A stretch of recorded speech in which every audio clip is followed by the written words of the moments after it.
Hello hello बच्चों, क्या हाल है जनता। आई होप सब अपने घरों के अंदर रिलैक्स हो गए। तो जैसा कि आप अच्छे से जानते हैं, आज शुभम सर और मैं आपके समक्ष आए हैं आप लोगों की जो सफर है उसको और भी ज्यादा चार चांद लगाने। क्योंकि बच्चों, जब सर ये लोग एम्स की तैयारी करते हैं तो इसके मैं ये नहीं कहूंगा कि ये क्लास है या ये फिर एक एग्जामिनेशन है। मैं कहूंगा ये एक जर्नी है जो स्टार्ट होती है और ये एंड होती है बच्चों के उस सपने को साकार कर कर जिससे वो एम्स कॉलेज में जा सकता है ना सर। बिल्कुल सर। और इसी कड़ी में आज हम लोग एक स्टूडेंट से बात करने जा रहे हैं बिल्कुल जिन्होंने अपने सपने को साकार भी किया है अपनी कड़ी मेहनत से।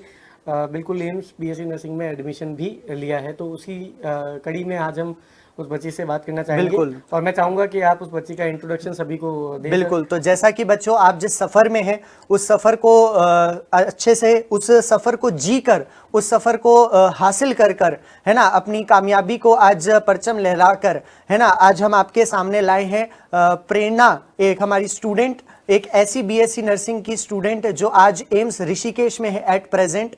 और आज हम उनसे बात करेंगे है ना। और जितने भी सवाल जो हम कमेंट में देखते हैं बच्चों के, आज उन सारे सवाल्स को हम प्रेरणा से पूछेंगे ताकि एम्स के तरफ जो बच्चे भी मोटिवेटेड है उनके सारे डाउट्स अच्छे से क्लियर होने पाए और उनको 360 डिग्री एक क्लैरिटी मिलने पाए। तो बच्चों, स्वागत करेंगे प्रेरणा का।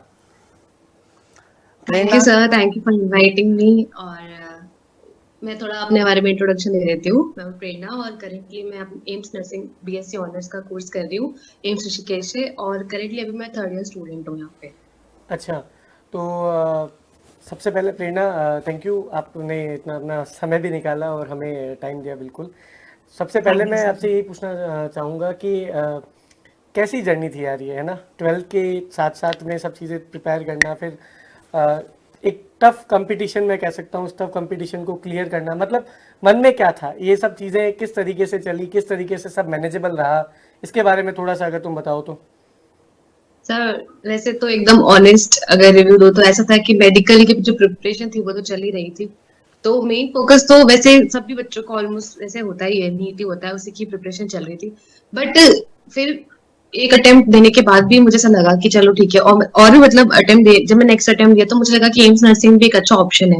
क्योंकि हमारे भी जो सीनियर्स हैं उन्होंने भी ज्वाइन कर रखा था, उन्होंने भी अच्छा रिव्यू दिया कि ये लड़कियों के स्पेसिफिकली एक बहुत ही अच्छा ऑप्शन है। जनरली जो लोग होते हैं उन्होंने थोड़ा सा स्टिग्मा बना लिया है नर्सिंग को लेकर। बट जब आप इसमें आते हो तो आपको लगता है कि नहीं, ये भी एक डिफरेंट प्रोफेशन है। और जो मेडिकल जो डॉक्टर वाला है वो भी एक डिफरेंट प्रोफेशन है और इसमें भी कोई बुराई नहीं। और अब जब आप एम से कर रहे होते हो ना नर्सिंग, तो उसकी तो बात वैसे भी अलग ही होती है। और नाउ डेज क्या हो गया ना कि पहले शायद बच्चे इतने अवेयर नहीं थे, पर अब बच्चे बहुत अवेयर है। और नर्सिंग में भी बहुत बहुत कंपटीशन हो गया है। इसमें भी कट ऑफ बहुत हाई जा रही है बच्चों का, इसमें भी सिलेक्शन नहीं हो रहा है। सो मेरा प्रिपरेशन का ऐसा था कि मैं 12th में जो नीट की प्रिपरेशन करी थी, सेम कोर्स जो होता है वो एम्स नर्सिंग के लिए ही होता है। तो मैंने वही प्रिपरेशन थी, उसकी हेल्प से ये वाला एग्जाम क्रैक किया।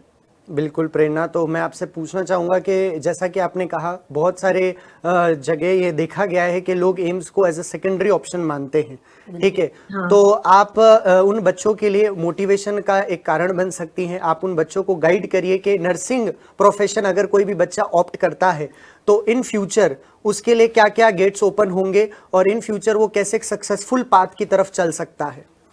Okay, thank you sir. तो इसमें ऐसा है कि जैसे कि अगर आपको जैसे तो एम्स में से जो नर्सिंग होती है वो सिर्फ लड़कियों के लिए होती है।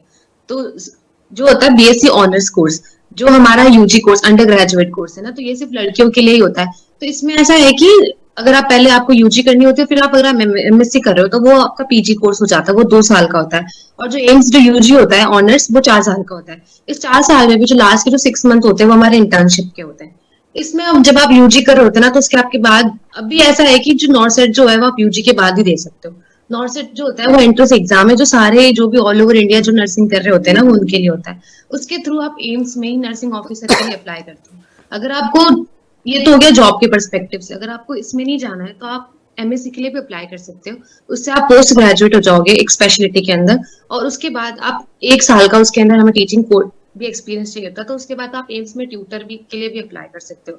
और आप उसके बाद भी जॉब के लिए अप्लाई कर सकते हो। और भी इसी के साथ ही आप अंडर ग्रेजुएट कोर्स करके ही आप फॉरेन जाने के लिए भी अप्लाई कर सकते हो। उसका एक एग्जाम होता है, एनक्लेक्स वालों में क्रैक करना होता है। उसके बाद आप फॉरेन में भी अप्लाई कर सकते हो, जहाँ पे भी। और फॉरेन में तो आजकल नर्सेज की वैसे भी बहुत ज्यादा वैल्यू है। उसके बाद और भी बहुत सारी इंडस्ट्रीज होती है, बहुत सारे स्कूल्स होते हैं जिसमें एक नर्स की पोस्ट तो होती ही है। तो आप वहाँ पे भी अप्लाई कर सकते हो। फॉरेंसिक लैब्स जो होते हैं वहाँ पे भी आप अप्लाई कर सकते हो। चलिए और दिल्ली में भी बहुत सारे ऐसे रिनोन जो हॉस्पिटल्स है, उसका भी जो आप एग्जाम क्रैक कर सकते हो, जैसे सफदरजंग हो गया, तो आप वो वहाँ पे भी आप अप्लाई कर सकते हो। केजीएमई हो गया, आप वहाँ पे भी नर्सिंग ऑफिसर के लिए जो है जॉब के लिए अप्लाई कर सकते हो, जिसका ओके, पे स्केल भी काफी अच्छा रहता है और सेंटर से एफिलेटेड रहता है। चलिए थैंक यू ये सब बताने के लिए कि भाई किस तरीके से आगे का जो करियर है वो रह सकता है जब हम नर्सिंग को ऑप्ट करते हैं। अब थोड़ा सा जैसे बच्चों के हिसाब से अगर मैं स्टूडेंट के पर्सपेक्टिव से थोड़ा सा आपको पूछूं कि जो बच्चों के मन में रहता है, एक वो चीज़ रहती है ना कि जब एग्ज़ाम के लिए प्रिपेयर करते हैं तो कितने आवर लगभग स्टडी करनी चाहिए। हर एक बच्चे का ये लगभग लगभग सवाल रहता है कि सर है ना, मतलब नर्सिंग एंट्रेंस एग्जाम है, क्योंकि हर कोई नीट को अलग समझता है, नर्सिंग को अलग समझता है, सबको मतलब एक अलग मैं कह सकता हूँ कि एक अलग तराजू पे तोलता है। बिल्कुल। तो बेसिकली मेरा मतलब ये पूछना है कि भाई अगर नर्सिंग एम्स नर्सिंग के लिए स्पेशली अगर कोई प्रिपेयर कर रहा है तो उसे अपना कितना टाइम दिन का डिवोट करना चाहिए कि वो ये मान के चले कि एटलीस्ट मुझे अपना इतना टाइम तो देना ही है। क्योंकि kind of। इसमें भी तीनों सब्जेक्ट आ रहे हैं, तो तीनों सब्जेक्ट का कैसे बाइफर्केशन करें, फिजिक्स का, केमिस्ट्री का, बायोलॉजी का, है ना, और इसमें सर जीके भी जीके भी है। ना, तो जीके को भी आपको अटेम्प्ट करना पड़ता है। तो इस पूरे एग्जाम की एक बार आप स्ट्रेटजी बताइए जो आपने ये क्लियर किया है। ठीक है, तो सर इस सबसे पहले तो हम इसमें जो है मेन इंपॉर्टेंट चीज है वो हम एग्जाम पैटर्न के बारे में बात करते हैं। तो एग्जाम पैटर्न इसका रहता है 100 क्वेश्चन आते हैं और आपको 2 घंटे मिलते हैं, और ये ऑनलाइन मोड के थ्रू होता है एग्जाम, और ये हिंदी और इंग्लिश दोनों मीडियम में होता है। जब आप एग्जाम जब शुरू करते हैं उससे पहले आपके पास ऑप्शन आ जाता है कि आपको इंग्लिश में देना है कि आपको हिंदी में देना है। अब आते हैं एग्जाम पैटर्न पे, तो इसमें बेसिकली आपके पास आते हैं 100 क्वेश्चन, जो 30 होते हैं केमिस्ट्री के, 30 होते हैं बायो के, और 30 होते हैं फिजिक्स के, और जो 10 होता है वो होता है आपका जनरल जीके का। अब क्या है ना इसके अंदर की, जैसे नीट जो है ना, नीट में या फिर क्या हो रहा है कि पैटर्न बार बार जो सब सिलेबस जो है वो बदला जा रहा है। तो अगर आप उसको साइड रख देना चाहिए, मुझे ऐसा लगता है, क्योंकि वो बिल्कुल ही उसमें नीट तो इन डेप्थ जो होता है ना वो स्टडी मांगता है, बट जो आप अगर आप स्ट्रेटेजिकली पढ़ो तो आप एम्स नर्सिंग का जो एग्जाम बहुत इजीली क्रैक कर सकते हो। क्योंकि क्या है ना कि जैसे आपने देखा 30 केमिस्ट्री से आ रहा है, 30 फिजिक्स से आ रहा है, 30 बायो से आ रहा है, और जो हमारे पास टॉपिक्स है वो हमारे 30 से भी ज्यादा है। तो अगर हम प्रोबेबिलिटी भी देखें तो मुश्किल से हर एक टॉपिक जो होता है वो कवर होता है। मेरी तो स्ट्रैटेजी ये थी कि जब मुझे पता था कि इसके अंदर जो क्वेश्चन आते हैं वो इतने इन डेप्थ नहीं आते, तो मैंने किसी भी एक चैप्टर पे इतना इन डेप्थ अपना टाइम वेस्ट नहीं किया, क्योंकि मुझे पता था कि मुझे अपना जो पूरा सिलेबस है वो एक बार को सुपरफिशियली तो कवर करना ही करना है। ठीक है, तो केमिस्ट्री बायो तो ऐसी थी कि बायो मैंने एनसीईआरटी दोनों अच्छे से कर ली थी, क्योंकि मुझे पता था उसी में से ही आएगा जो आएगा वो। और मेरा फोकस ये था जो वन वर्ड के जो आंसर्स थे मैं उन पे ज्यादा फोकस करूं, जो मैच द फॉलोइंग है मैं उन पे ज्यादा फोकस करूंगी, जिसमें मैच द फॉलोइंग के क्वेश्चंस बन सकते हैं। जैसे एनिमल किंगडम हो गया, तो कॉर्डेटा, हेमिकॉर्डेटा, इनके नेम्स, इनके कैरेक्टरिस्टिक्स जो होते हैं ये भी आपको पता होना चाहिए ना। जैसे हाँ, इकोसिस्टम हो गया, ये सब जो चीजें मैंने ये अच्छे से पढ़ी थी। और जो ऐसे टॉपिक थे जो मुझे लग रहा था कि ये इम्पोर्टेंट नहीं है या इसकी इन डेप्थ मांग रहे स्टडी, तो उसको मैंने लेफ्ट कर दिया था। चलो ये तो बायो तो वैसे भी मेरा सजेशन ये रहेगा कि आपको करना ही करना है, बायो तो आपको करनी ही चाहिए अच्छे से 11th-12th की एनसीईआरटी। फिर आते हैं फिजिक्स के ऊपर, जो एकदम अपने आप में ही एक बहुत फोबिया है, बड़ा फिजिक्स सब्जेक्ट फोबिया फोबिया है। पी से फिजिक्स है, फोबिया पी है। से हाँ फोबिया है, वो फिजिक्स फोबिया है। हाँ, बच्चा मतलब उसमें उसको पता ही नहीं चलता कि कहाँ से शुरू करो और कहाँ पे खत्म करो। तो मेरी स्ट्रैटेजी तो ऐसी थी कि मैंने एक टॉपिक किया, और फिर मैंने लास्ट जो 30 इयर्स के जो क्वेश्चन होते हैं, जो बुक्स आती है आप, मैंने उसमें से वो सारे जो क्वेश्चन थे वो कर लिए।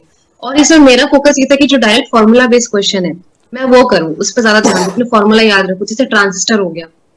ठीक है, तो वो टॉपिक मुझे इंपॉर्टेंट लगता है। गेट्स हो गए, गेट्स भी बहुत इंपॉर्टेंट टॉपिक है। ओके, फिर लेटेंट हीट वाला जो चैप्टर, थर्मो वाला जो चैप्टर है थर्मोडायनेमिक्स, वो मैंने लेटेंट हीट हो गया, जो थर्मल हीट वाला भी हो गया। डायरेक्ट जो उसके थे क्वेश्चंस मैंने वो किया।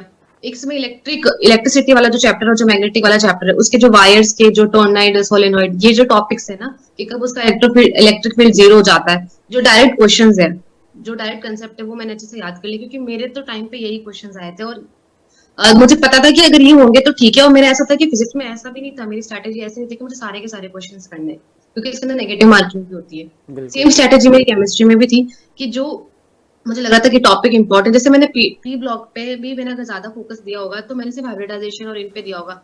इन डेप्थ मैंने पी ब्लॉक की स्टडी नहीं करी, क्योंकि वो बहुत वास्ट चैप्टर है। मुझे पता था अगर मैं इतना इस पर ज्यादा फोकस करूंगी तो मेरा बाकी का जो है वो सब छूट जाएगा। तो मैंने सॉलिड स्टेट को अच्छे से किया। सॉलिड स्टेट में भी क्योंकि डायरेक्ट जो होते हैं वो क्वेश्चंस होते हैं, तो बेसिकली मेरा तो ऐसा था कि मैंने फॉर्मूलाज वाले जो क्वेश्चंस थे उन पर ज्यादा फोकस किया, और मेरे लिए वो वर्क भी किया। कभी ऐसा और लगा मेरे कि एग्जाम और मतलब जैसे जनरल नॉलेज की जो बात है, तो जैसे मैंने पेपर दिया है तो मैंने ये देखा कि जनरल नॉलेज में भी ना एक क्राइटेरिया है उनका, वो सबके सब आपको जीके नहीं पूछेंगे, कोई आप यूपीएससी का एग्जाम नहीं दे रहे हो तो वो आपको वो नहीं पूछेंगे। उसके अंदर भी ऐसा होता है ना कि 2-3 क्वेश्चन आपको पूछ लेंगे मेंटल एबिलिटी के, तो वो तो आपको खुद से ही करना है, उसमें कोई फैक्ट नहीं आएगा। 2-3 वो पूछ लेंगे किसी हिस्ट्री में, जैसे मेरे टाइम पे आ गया था इंडिया ने वर्ल्ड कप कब जीता था, पहला वर्ल्ड कप कब जीता था, तो मेरे टाइम पे तो ये क्वेश्चन आ गया था। 2-3 आप म्यूट हो गए हो थोड़ा सा। म्यूट म्यूट हो गया। हो रहा था, उसी पे फोकस रखा। बाकी चीजों पे मैंने जीके के लिए ज्यादा मेहनत नहीं करी, क्योंकि मेरे को पता था कि अगर मेरे से होगा मैं उतना ही करूंगी, मैं नेगेटिव मार्किंग नहीं करूंगी। तो बिल्कुल। इसीलिए एक एज अ अगर स्टूडेंट हाँ मैं एक चीज़ और पूछूंगा। एज अ स्टूडेंट मतलब जब हम प्रिपरेशन करते हैं ना, तो एक फेज ऐसा आता है कि जब हम प्रिपरेशन कर रहे होते हैं, मॉक टेस्ट भी देते हैं या जो भी हम हाँ मटेरियल लेके बैठे हैं उसके टेस्ट देते हैं ना, तो कहीं ना कहीं वो एक फील मन में कभी ना कभी ऐसा आता है कि यार ये नहीं हो रहा है, या एक डिप्रेशन, डिप्रेशन तो नहीं कहूँगा, मतलब एक थोड़ा सा वो मन में ऐसा फील आता जब है, मार्क्स कम मार्क्स आता कम आते हैं तो थोड़ा सा लगता है कि यार तैयारी थोड़ी सी कमी है, या कई बार ऐसा होता है कि सब कुछ पढ़ने के बाद में भी लगता है कुछ कमी है। तो ऐसे में इन चीज़ों को ओवरकम कैसे कर सकते हैं? मतलब अगर मन में ऐसी कोई चीज़ आती है ना तो उसको ओवरकम कैसे कर सकते हैं? सर, ये तो आपने एकदम वो दिल वाला, एक दिल की बात समझ ली हर बच्चे की। मेरे साथ तो बहुत होता था, क्योंकि मैंने क्या पहले मेरे दो दो अटेम्प्ट ऑलरेडी हो चुके थे ना, तो मेरे पे थोड़ा ऐसे प्रेशर भी था। और उससे पहले ऐसा था कि मैंने एम्स नर्सिंग का एग्जाम दिया था, उसमें मेरा हो गया था, बट मेरे को था कि मेरे को एक बार और ट्राई करना है, तो मैंने फिर वो ड्रॉप करके फिर वापस से एक बार एग्जाम दिया, तो मेरा ऐसा था। तो मेरे पे एक अलग ही प्रेशर था। और इसमें ऐसा होता है कि नर्सिंग का जो पेपर होता है ना, वो आपका नीट के पेपर के भी बाद होता है। बिल्कुल। ऐसा होता है, क्योंकि नीट का जो पेपर होता है वो अप्रैल या मई में मई हो में हो जाता है। जाता है, मई में और हो जो मई में जाता नर्सिंग का फर्स्ट वीक में होता है। हाँ, मई में हो जाता है। अब हाँ, हमारे टाइम पे तो कोविड वाला टाइम था, तो अलग थी उसकी डेट। और इसका जो पेपर था वो ये जून में होता होता है है। जून में। जून में जून में होता है इसका पेपर।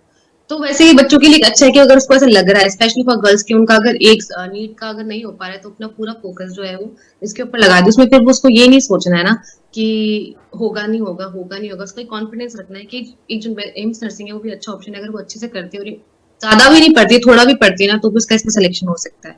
प्लस उसको, बच्चों को ना ज्यादा सोचना नहीं है, और उनको जो नेगेटिव जो चीज थॉट्स है ना, अपने आप को उनसे ब्लॉक ही कर लेना है, स्पेशली उनके अराउंड जो लोग हैं।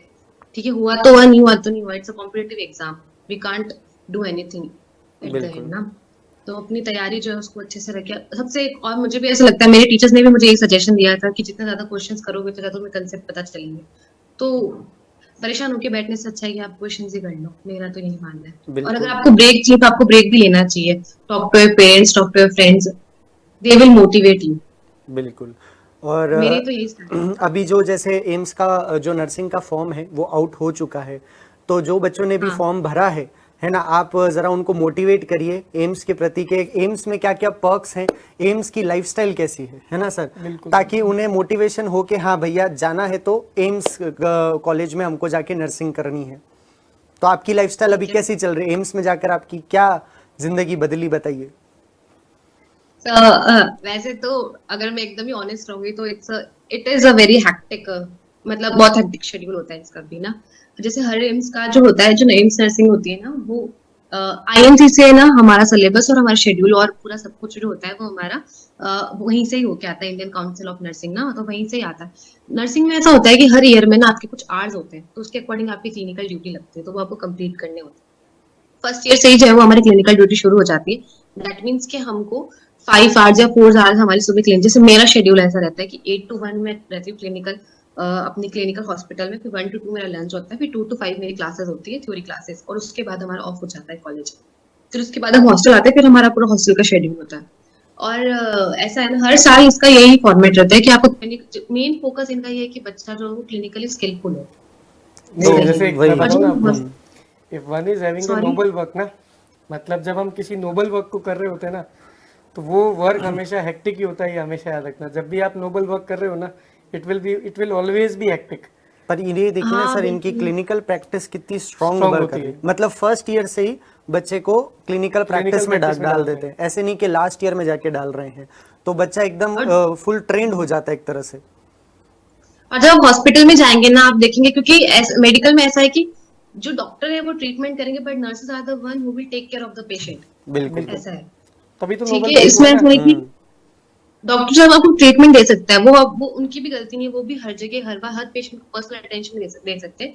बट अगर आप जाएंगे आईसीयू में जाएंगे, आप सीसीयू देखेंगे ना, क्रिटिकल केयर यूनिट हो गया, इंटेंसिव केयर यूनिट हो गया, ट्रॉमा हो गया, तो यहाँ पे आप देखेंगे nurses are the one who are taking care of the patient. और ऐसे मानते हैं कि अगर नर्सेज अच्छे से केयर देती है तो 80% चांस होता है कि जो पेशेंट है उसकी सिचुएशन अच्छी हो जाए, उसका प्रोग्नोसिस अच्छा हो जाए, वो अच्छे से ट्रीट हो सके। तो nurses play a very vital role in the recovery of the patient, बिल्कुल, ऐसा ये है। बहुत अच्छी प्लस बात अगर बोली एम्स है। की लाइफस्टाइल की बात करें तो मैं बताना चाहूंगी बच्चों के लिए यहाँ पे थोड़े थोड़े ऐसे तो बेट्स थोड़ा अट्रैक्टिव सा है कि मेरा ऐसा मानना है कि अगर आप कर ही रहे हो अपना कोर्स तो आपको एक अच्छे इंस्टीट्यूट से करना चाहिए जहाँ एटलीस्ट आप अपनी कॉलेज लाइफ तो एंजॉय कर सको। और यही सोच के मैंने एम्स के लिए अच्छे से प्रिपेयर किया, क्योंकि मुझे पता था कि अगर मेरे को करना है तो मेरे को एम्स से ही करना है जो भी करना है। क्योंकि एक तो यहाँ पे यहाँ का लाइफस्टाइल, यहाँ का कैंपस, यहाँ की फैसिलिटीज सब टॉप नॉच है, ऐसा है। क्योंकि और अगर आप बात भी करेंगे तो इंडिया में सबसे बेस्ट इंस्टीट्यूट जो है वो मेडिकल के लिए वो एम्स ही है। फिर आप बिल्कुल। चाहे कौन से भी एम्स से करेंगे, उससे फर्क नहीं पड़ता है। हाँ कुछ है जैसे पहले के जो एम्स है उनका वो पहले से स्टैब्लिश है तो उनका वर्किंग शेड्यूल और सब कुछ जो है वो थोड़ा अलग है, पर जो न्यू स्टैब्लिश हो रहे हैं उनकी भी अपनी अलग फैसिलिटीज है। बिल्कुल। ऐसा है, जो नए एम्स बन रहे हैं उनके हॉस्टल्स जो है वो थोड़े और एडवांस्ड है, जो पुराने हैं उनमें थोड़ी और दिक्कत है। और एक बार देखे तो एम्स की को करिकुलर एक्टिविटीज तो एम्स के जो फेस्ट है वो तो ऑल ओवर इंडिया फेमस ही होते हैं। नो वन बिल्कुल। मिसेस एम्स के फेस्ट ना। और यहाँ पे एक्टिविटीज भी हो जाती है, यहाँ पे बच्चों को ओरिएंट रखे उनकी को करिकुलर एक्टिविटीज के लिए यहाँ पे बैडमिंटन कोर्ट भी है, तो स्पोर्ट्स 360 फेस्ट भी हमारे डेवलपमेंट यहाँ होता है होते एक हैं। तरह से, है ना सर? बिल्कुल 360 डेवलपमेंट है। और बिकॉज आप पूरे दिन शेड्यूल में इतना फ्रस्ट्रेट हो जाते हो कि यू नीड अ ब्रेक। हमारे यहाँ पे भी शाम को सब बच्चे जाते हैं बैडमिंटन कोर्ट में, बैडमिंटन खेलते हैं, बास्केटबॉल खेलते हैं, जिम भी है बच्चों के लिए यहाँ पे जो काफी सही है। बिल्कुल। ऐसा है यहाँ पे। और बीच बीच में इवेंट्स होते रहते हैं, जैसे हेल्थ एजुकेशन इवेंट्स हो गए, जैसे पेशेंट या फिर मास कम्युनिकेशन के तौर पे ना आपको बहुत सारे नुक्कड़ नाटक जिसको हम बोलते हैं वो भी होते हैं, एक्टिविटीज होती है, पोस्टर मेकिंग कंपटीशन हो गया जिसमें आपको प्राइजेस भी मिलते हैं। तो कुछ ना कुछ तो एम्स में वैसे चलता ही रहता है ऐसा सीन। बिल्कुल। जैसे और हमारे यहाँ काफी, पे एक है कि हाँ जैसे एम्स नर्सिंग में आपको मैं बताती हूँ कि हर साल हर महीने बच्चों को जो होता है वो एज अ 500 रुपीज स्टाइपेंड भी मिलता है यहाँ पे। अच्छा और जब हम इंटर्नशिप करते हैं तो अब तो जो हमारा इंटर्नशिप का स्टाइपेंड वो बढ़ा के 13,000 कर दिया।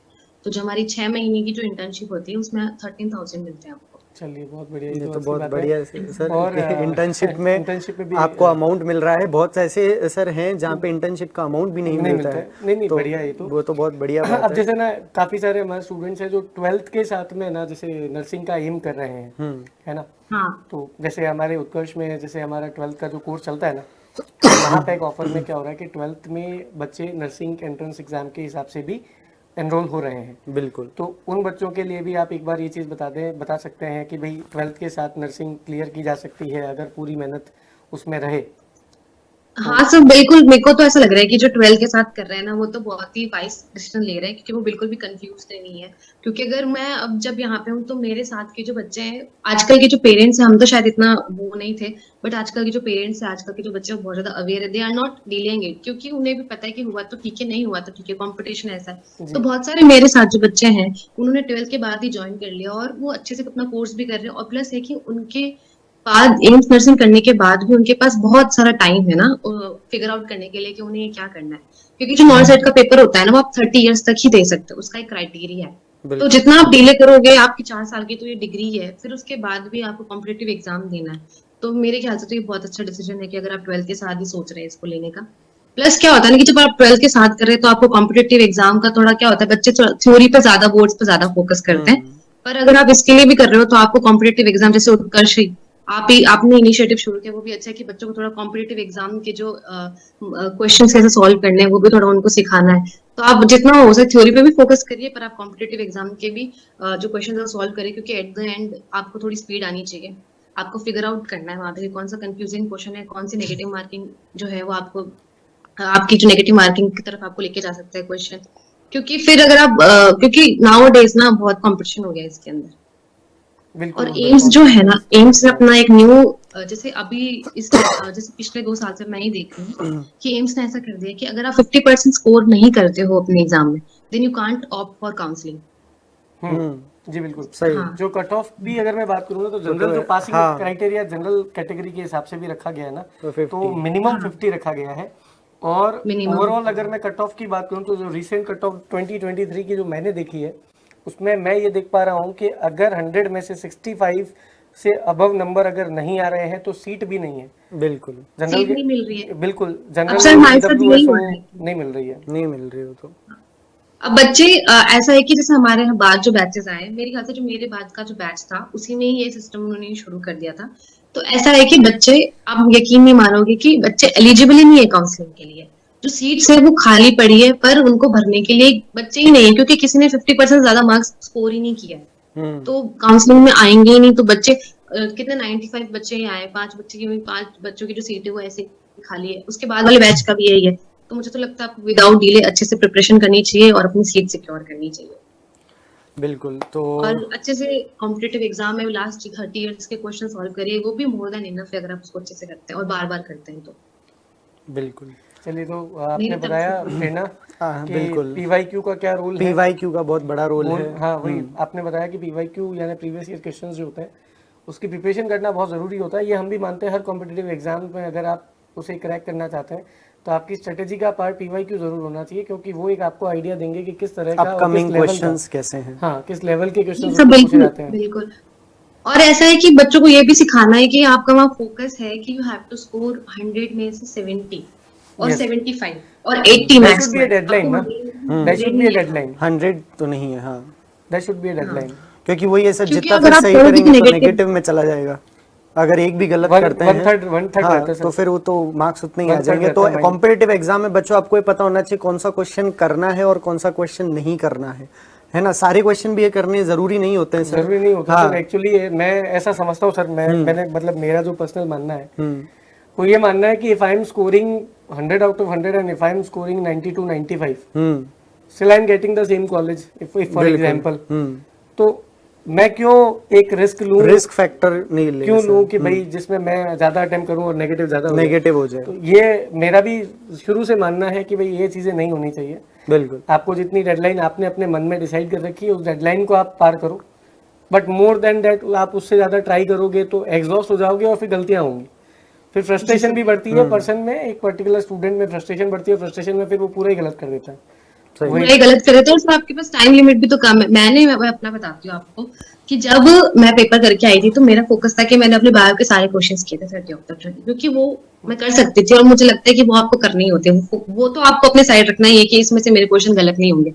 उसके लिए आप अच्छे से एनसीईआरटी पढ़ो, क्योंकि वो अचीवेबल भी है कि आप कर सकते हो, वो आप प्रेडिक्ट कर सकते हो कि ये क्वेश्चन बन सकता है। केमिस्ट्री में जहां तक मुझे याद है तो मैंने 30 में से 25 किए थे अच्छा, और 5 जो मुझे से लग रहा था कि मेरा टाइम वेस्ट कर रहे हैं या मुझे कैलकुलेशन ज्यादा करनी है, तो मैंने वो लीव कर दिया, क्योंकि मैं अपने दिमाग में लेके चली थी कि मुझे इतने मार्क्स स्कोर करने हैं।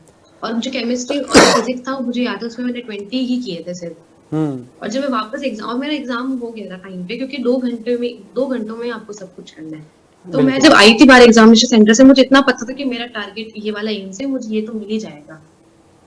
और हमारे टाइम पे तो बहुत कम एम्स थे, अब तो कितनी सीट्स बढ़ गई है। पहले तो हाँ, सात एम्स एम्स बढ़ रहे हैं धीरे धीरे। बढ़ गए, टोटल 15 एम्स हाँ, ज्यादा हो गए हैं। एम्स भी चाह रहा है ना कि वो प्रमोट करे एम्स नर्सिंग का। और जो नॉर्सेट का भी पैटर्न है ना, पहले तो ऐसा हो रहा था कि ऑल ओवर इंडिया जैसे नर्सिंग वाले जो है वो सब अप्लाई कर रहे थे, तो बच्चों को थोड़ा पर अब उनका फोकस है कि जो क्लिनिकल प्रैक्टिस, जो कि जैसे एम्स आप करते हो ना, तो आपको बहुत क्लिनिकल एक्सपोजर मिलता है। हर वक्त आपकी क्लिनिकल स्किल्स ही बढ़ाई जाती है। आपको यहाँ पे, आप कॉलेज में जाओगे तो यहाँ पे बच्चों के लिए ऑस्क की बना रखे हैं, उन्होंने डमीज रख रखे हैं कि अगर आप हॉस्पिटल में जो प्रोसीजर नहीं कर पा रहे हैं पेशेंट पे, तो आप वहाँ के आप लैब में प्रैक्टिस करिए। आपकी पूरी शेड्यूल्स होता है, आपके प्रैक्टिकल्स आपको जैसे सिखाते हैं कि कौन सी अच्छी टेक्निक है, कौन सी रॉन्ग प्रैक्टिस है, कौन सी मैल प्रैक्टिस है, कौन सी आजकल एडवांस चल रही है, कौन सी फॉरेन में जो क्या प्रैक्टिस है, तो ये सब आपको अच्छे से सिखाते हैं। तो आपको जो आगे का एग्जाम देना होता है ना, उसमें भी आपको काफी इजी होता है। आपको बल्कि एम्स के बच्चे को उतनी दिक्कत नहीं होती फाइनल एग्जाम देने में नॉर्सेट का। ठीक है, बिल्कुल। Thank you Prerna, Thank you आपसे so बात much, करके बहुत प्रेरणा। अच्छा लगा। और आपने जैसा आपका नाम है वैसे ही आपने हमारे बच्चों को बहुत प्रेरणा दी, उसके लिए thank you so much. And we literally wish कि आप अपनी लाइफ में बहुत अचीव करें और बहुत आगे जाएं। Thank you. So all the very Thank you best for your future बेटा। हाँ, thank you sir. Thank you so much.